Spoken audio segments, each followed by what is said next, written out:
जैसे कि हम लास्ट क्लास में चैप्टर पढ़ रहे थे मोशन, उसका हम नेक्स्ट टॉपिक पढ़ेंगे आज ग्राफिकल रिप्रेजेंटेशन ऑफ मोशन, कि हम ग्राफ से किससे मोशन को ग्राफिकली स्टडी कर सकते हैं। ओके, तो ग्राफ प्लॉट करने के लिए हम क्या करते हैं, वाई एक्सेस और एक्स एक्सेस लेते हैं। ओके, तो पहले हम ग्राफ पढ़ रहे हैं distance time graph. Distance time graph means S T graph plot करना है, इसे हम कह सकते हैं एस टी ग्राफ। ओके, इसमें फर्स्ट क्या होता है यूनिफॉर्म मोशन। यूनिफॉर्म मोशन हम पढ़ चुके हैं कि जब बॉडी इक्वल डिस्टेंस कवर करती है इक्वल इंटरवल ऑफ टाइम में, तो कैसा मोशन कहलाता है, यूनिफॉर्म मोशन। इसको हम डेटा से पढ़ने वाले हैं। डेटा से क्या इजी पड़ता है इसको ग्राफ प्लॉट करना। तो देखिए हमारे पास में डेटा है कि एक बॉडी है, उसने 10 मिनट्स में कवर किया 10 किलोमीटर डिस्टेंस, 20 में कवर किया 20 किलोमीटर डिस्टेंस, 30 में कवर किया 30 किलोमीटर डिस्टेंस और 40 में कवर किया 40 किलोमीटर डिस्टेंस। ओके, तो इसका हमें ग्राफ प्लॉट करना है। तो हम क्या करेंगे, वाई एक्सिस पे ले लेंगे डिस्टेंस को और एक्स एक्सिस पे ले लेंगे टाइम को। डिस्टेंस हमारा किसमें किलोमीटर में और टाइम किसमें मिनट्स में। तो देखिए 10 पे वैल्यू कितनी है 10। ओके, तो इसको हमने प्लॉट कर दिया ग्राफ पे। 10 पे कितना वैल्यू आ रही है 10, 20 पे कितनी आ रही है 20, 30 पे कितना आ रहा है 30, 40 पे कितना आ रहा है 40। तो हमें ये 4 पॉइंट्स मिल गए यहाँ पे 1 2 3 एंड 4। इन चारों पॉइंट्स को हम ज्वाइन कर देंगे एक स्ट्रेट लाइन से, तो ग्राफ कैसा मिल गया हमको, straight line passing through origin. Okay, तो हमें यहाँ दिख रहा है कि यूनिफॉर्म मोशन का ग्राफ कैसा बनता है, ये बनता है स्ट्रेट लाइन ग्राफ हमें मिलता है पासिंग थ्रू ओरिजिन। ओके, तो हमें हमेशा ध्यान रखना है कि यूनिफॉर्म मोशन का ग्राफ अगर बनाना है एसटी ग्राफ तो कैसा बनेगा, straight line passing through origin बनेगा। ओके, नेक्स्ट हम देखते हैं slope of ST graph. Slope हमें चेक करना है। तो देखिए जब ये स्लोप वर्ड आएगा तो हमें क्या करना है, डिवाइड करना है किसको, y को x से। ओके, तो y एक्सिस पे क्या हमारा डिस्टेंस है और x पे क्या टाइम है। तो डिस्टेंस अपॉन टाइम क्या होता है बच्चों, स्पीड होता है। तो स्लोप ऑफ एसटी ग्राफ मुझे क्या देगा, स्पीड देगा। ओके, तो अगर मुझे इस ग्राफ से स्पीड निकालना है तो हम क्या करेंगे, इसका स्लोप निकालेंगे। ओके, और स्लोप का फॉर्मूला होता है बच्चों tan थीटा। ओके, और tan थीटा का फॉर्मूला होता है परपेंडिकुलर अपॉन बेस। तो देखिए हम यहाँ पे एक रेक्टेंगल ट्रायंगल देख लेते हैं। देखिए ओ ए और ए बी एक रेक्टेंगल ट्रायंगल बन रहा है। इसमें ए बी क्या है, परपेंडिकुलर है, और ओ बी क्या है, बेस है। तो ए बी की वैल्यू कितनी है 40 है और ओ बी की वैल्यू कितनी है 40 है। तो इस फॉर्मूले में परपेंडिकुलर कितना है ए बी और बेस कितना है ओ बी। तो 40 अपॉन 40 इसको सॉल्व करें कितना आएगा 1 किलोमीटर पर मिनट। ओके, तो स्लोप हमने निकाला तो हमें क्या मिल गया, इसका स्पीड मिल गया। तो जब भी डिस्टेंस टाइम ग्राफ गिवन हो और हमें स्पीड निकालना हो तो हम क्या करेंगे, इसका स्लोप फाइंड आउट करेंगे। ओके, सेकेंड केस हम देखते हैं नॉन यूनिफॉर्म मोशन का ग्राफ। इसको भी हम एक डेटा से प्लॉट करेंगे। हमें गिवन है कि डिस्टेंस 0 है कब, जब टाइम कितना है 0 है। जब 2 सेकेंड टाइम है तब डिस्टेंस कितना है 1 है। सिमिलरली 4 पे 4 है, 6 पे 9 है, 8 पे 16 है, 10 पे 25 है और 12 पे 36 है। ओके, तो हमें देखने से पता चल रहा है कि जो डिस्टेंस है वो यूनिफॉर्मली इंक्रीज नहीं हो रहा है। ओके, तो ग्राफ से भी हम चेक कर लेते हैं कि इसका ग्राफ कैसा बनता है। तो देखिए 0 पे वैल्यू कितनी है 0। अगेन हमने वाई एक्सिस पे लिया डिस्टेंस को और एक्स पे लिया टाइम को। तो 0 पे वैल्यू कितनी है 0 है। 2 पे वैल्यू कितनी है 1 है। तो 2 पे वैल्यू 1 कहाँ पे आएगा, यहाँ पे आएगा 1। फिर 4 पे 4, 4 पे 4, फिर 6 पे 9, 6 पे कितना है 9, 10 से नीचे 9। फिर 8 पे कितना है 16, 8 पे कितना है 16, 15 से ऊपर। फिर 10 पे कितना है 25, 10 पे कितना है 25। फिर 12 पे कितना है 36, 12 पे बना के हमने 36। तो हमें ये सभी पॉइंट्स मिल जाएंगे 1 2 3 4 5 और 6। इन सभी पॉइंट्स को हम ज्वाइन कर देंगे तो हम देख रहे हैं ग्राफ कैसा आ रहा है, स्ट्रेट लाइन नहीं आ रहा है। जैसे कि यूनिफॉर्म में आया था तो वैसा स्ट्रेट लाइन ग्राफ नहीं आ रहा है। ओके, तो इससे हमें पता चला कि नॉन यूनिफॉर्म मोशन अगर हो रहा है किसी बॉडी का तो उसका एसटी ग्राफ कैसा आएगा, nature of the graph will be non linear.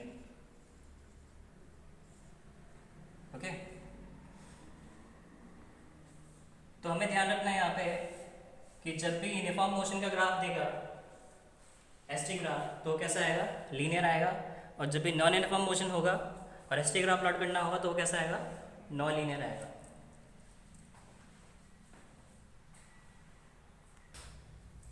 Next हम देखते हैं वेलोसिटी टाइम ग्राफ यानी वीटी ग्राफ। ओके, इसमें भी हम 3 केस स्टडी करेंगे। पहला हम पढ़ेंगे यूनिफॉर्म वेलोसिटी या यूनिफॉर्म मोशन। इसका मतलब क्या है कि बॉडी की वेलोसिटी क्या है, पूरे टाइम कांस्टेंट रहेगी।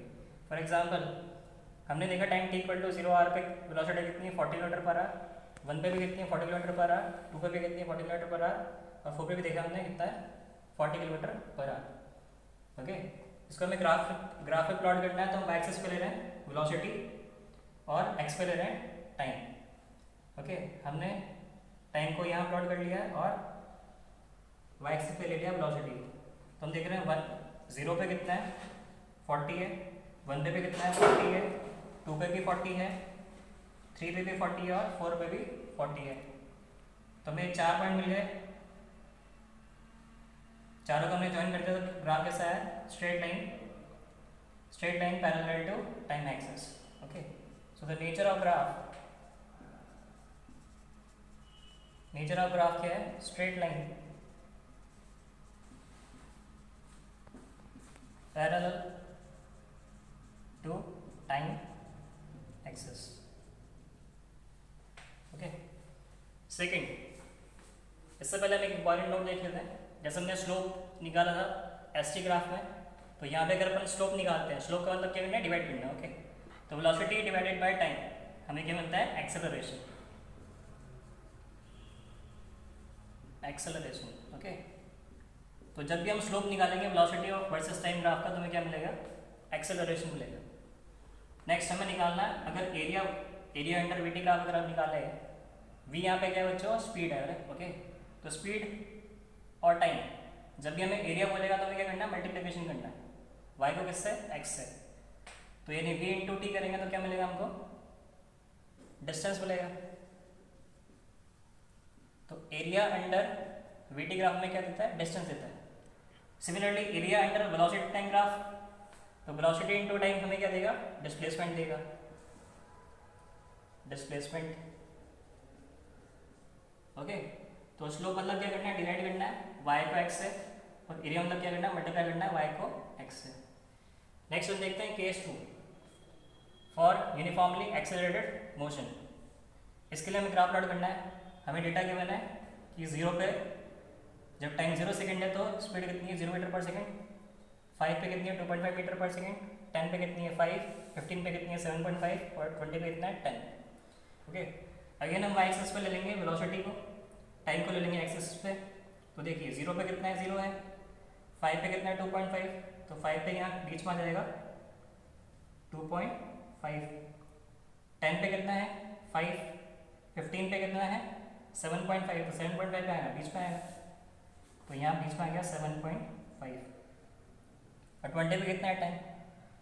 तो हमें मिल गए first, second, third, fourth, fifth, ये 5 पॉइंट मिल गए। हमने 5 पॉइंट को ज्वाइन किया तो कैसा मिला हमको, स्ट्रेट लाइन ग्राफ मिला। तो हमने देखा कि यूनिफॉर्मली एक्सेलरेटेड मोशन अगर है तो उससे ग्राफ कैसे मिलेगा हमको, VT graph. Nature of graph कैसा होगा, it will be straight line passing through origin, ये हमें ध्यान रखना है। ओके, अब अगर हमसे पूछे कि इसी ग्राफ से आप निकालो एक्सेलरेशन, तो हमने पढ़ा अभी कि एक्सेलरेशन कैसे निकालते हैं, स्लोप ऑफ वीटी ग्राफ। तो हम लिखेंगे acceleration equal to slope of VT graph, और स्लोप का फॉर्मूला क्या होता है, tan थीटा। तो हम एक राइट एंगल ट्रायंगल सेलेक्ट करेंगे, तो देखिए AOB एक राइट एंगल ट्रायंगल है, इस एंगल को बोल देता हूँ मैं थीटा। तो perpendicular upon base AB upon OB, AB upon OB, तो AB की वैल्यू कितनी है 10 है और OB की वैल्यू कितनी है 20। सॉल्व करेंगे कितना है 1/2, इट मीन 0.5 मीटर पर सेकेंड स्क्वायर। तो अगर हम एक्सेलरेशन हमें निकालना है तो हम क्या करेंगे, slope of VT graph find करेंगे। नेक्स्ट हमें पूछे डिस्टेंस निकालो इन 20 सेकंड्स, तो 20 सेकंड्स कहाँ तक का टाइम है, यहाँ तक का टाइम है। तो डिस्टेंस निकालने के लिए हम क्या करते हैं, एरिया अंडर वीटी ग्राफ। हमें क्या करना है, इस ग्राफ के नीचे का एरिया फाइंड आउट करना है। तो हमें ये ग्राफ दे रखा है, इसके नीचे का एरिया क्या है, एरिया ऑफ ट्रायंगल, यानी हमें पूरा ग्राफ एरिया फाइंड आउट करना है। ओके, तो इस ट्रायंगल का एरिया कितना होगा, हाफ इंटू, पहले हम क्या लिखेंगे, distance in 20 seconds equal to area under VT graph. Okay, तो देखिए एरिया कैसे निकालेंगे, half into base into height, half into base कितना है इसका 20 है, ओबी की वैल्यू कितनी है 20, और इसका हाइट यानी ए बी, ये ए बी का वैल्यू कितना है 10, तो इंटू 10, इससे कैंसिल हो जाएगा, कितना है 100 मीटर। ओके, तो एरिया अंडर वीटी ग्राफ से हम क्या निकाल सकते हैं, distance covered by the body. Next हम देखते हैं फॉर नॉन यूनिफॉर्म एक्सेलरेशन, अगर एक्सेलरेशन नॉन यूनिफॉर्म है तो उसका ग्राफ कैसे हम प्लॉट करेंगे, एग्जांपल से देखते हैं। हमें डेटा गिवन है कि 0 पे कितना है, 0 वेलोसिटी है, 4 पे कितना है 10 मीटर पर सेकंड है, 8 पे 20 है, 12 पे 15 है, 16 पे 10 है और 20 पे 15 है। तो अगेन हमने एक्सेस पे क्या ले लिया, वेलोसिटी ले लिया है, और एक्स पे ले लिया टाइम, टाइम में अगेन हमें गिवन है किस में, सेकेंड्स में। तो इसे प्लॉट करते हैं, देखिए 0 पे कितना है 0, ये वाला पॉइंट मिल गया, 4 पे कितना है 10, तो ये वाला पॉइंट मिल गया, 8 पे कितना है 20, तो ये वाला पॉइंट मिल गया, 12 पे कितना है 15, तो 12 पे 15 का आएगा, बीच में आएगा, तो ये वाला पॉइंट मिल गया हमें। नेक्स्ट 16 पे कितना है 10, 16 पे कितना है 10, तो ये वाला पॉइंट मिल गया, और 20 पे कितना है 15, तो 20 पे कितना है 15, तो 15 हमें कहाँ मिलेगा, 15 हमें यहाँ मिल जाएगा, 20 पे कितना है 15। ओके, तो हम देख रहे हैं जो ग्राफ है पहले इंक्रीज हो रहा है, फिर ये डिक्रीज हो रहा है, अगेन ये इंक्रीज हो रहा है, यानी कि जो एक्सेलरेशन है कैसा है, नॉन यूनिफॉर्म है। ओके, तो हम लिखेंगे nature of graph, nature of graph ये आएगा नॉन लीनियर, या फिर कर्व भी आ सकता है ग्राफ, ठीक है, कभी इंक्रीज होगा कभी डिक्रीज होगा, ऐसा क्या आएगा, एकदम इंक्रीजिंग ग्राफ नहीं होगा। ओके, समझ में आ गया। तो हमने देखा velocity time graph, first case for uniform motion कैसा है, straight line parallel to time axis. Second हमने देखा फॉर यूनिफॉर्मली एक्सेलरेटेड मोशन, ये कैसा है, straight line passing through origin. और थर्ड हमने देखा फॉर नॉन यूनिफॉर्म एक्सेलरेशन, ये कैसा आएगा, या तो नॉन लीनियर आएगा या हम बोले कर्व्ड आएगा। Okay, thank you.